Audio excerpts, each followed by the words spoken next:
Hey guys, it's Zoe and today I'm going to be doing a September wrap up and to be read in October.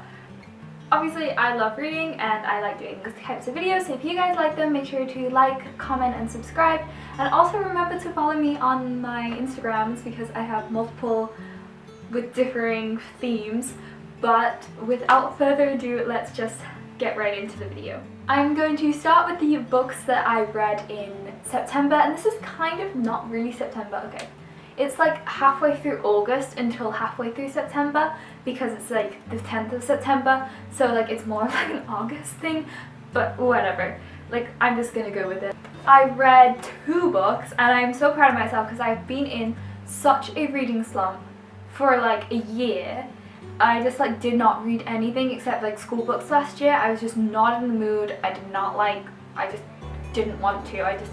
Whenever I had time, I was always just on my computer or my phone or YouTube, and so I've just finally gotten back into the swing of reading, and it's so nice and I miss it so much. The books I read last month were King's Cage by Victoria Aveyard.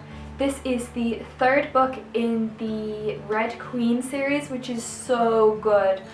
I loved this book. I loved the books before. I think the first one was the best one, but I'm happy. I thought this was good, the last one, but apparently there's one more coming out, so that makes me really happy because the end of this author is so good at just completely changing the direction of the book right at the very end, and I absolutely love that.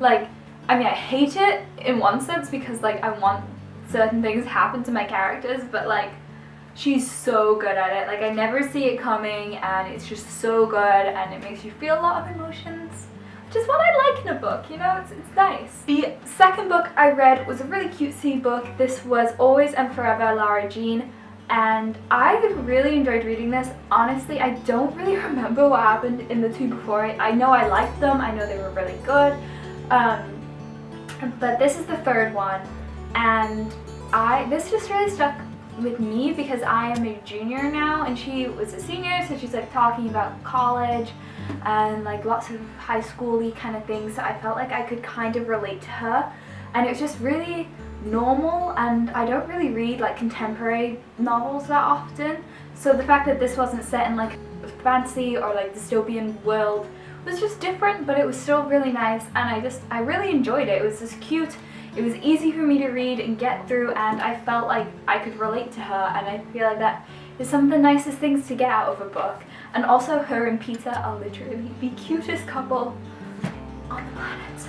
So those are the only 2 books I read, and I know a lot of people who do these read 25,000 books a month, which I don't do because I have school and I have ballet and I have life.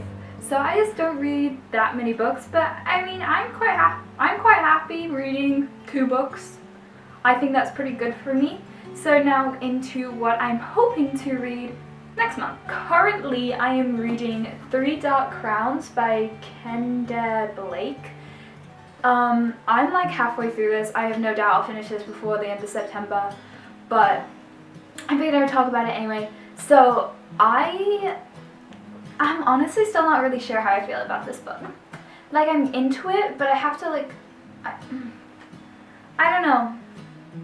It's much darker than the types of books I normally read. It's got a very different plot line than normal. It's very centered on killing and stuff, but I really like the way she uses the magic and the way that she fits all the little pieces together. I think that's really cool to see how different people have relationships with each other and how they all kind of correspond, you know, I don't know how to explain it, but how they all line up, and I think that's really nice. I don't know. I'm still a little unsure what the actual plot line will curve out to be, because I kind of get it, but there's 3 different characters that she's focusing on, which makes it a little confusing because each have their own motives. So it's been really good so far, and I'm really looking forward to seeing how this one turns out. The 2nd book I'm reading right now is a school book, but I like to include my school books in the books I read because I spend so much time reading them. So I am reading The Adventures of Huckleberry Finn. by Mark Twain. I read The Adventures of Tom Sawyer in 8th grade and hated it, but so far this one's a little bit more exciting. But it's like a classic, and I always like to read classics to see how things have been different depending on what time period they were written in, and so I'm fine reading that. And then the other book I have here that I'm not currently reading, but I would like to read this month is Frost Like Night. This is the 4th book and I believe the last book in the Snow Like Ashes series. This is by Sarah Rash. I don't know. The 3rd book took me so long to read, like I think it took me like 3 months or something because I just couldn't get through it, so I'm hoping I will be able to get through this one a little bit more quickly. I need to go back and review the other ones because I do not remember what happened. I read them like a year ago. But I'm pretty excited to see how this ends up, and yeah, we'll see how this goes. That is it for my TBR and like wrap up. I hope you guys enjoyed this video, and I will see you next time. Bye! My camera is like over my bed. I got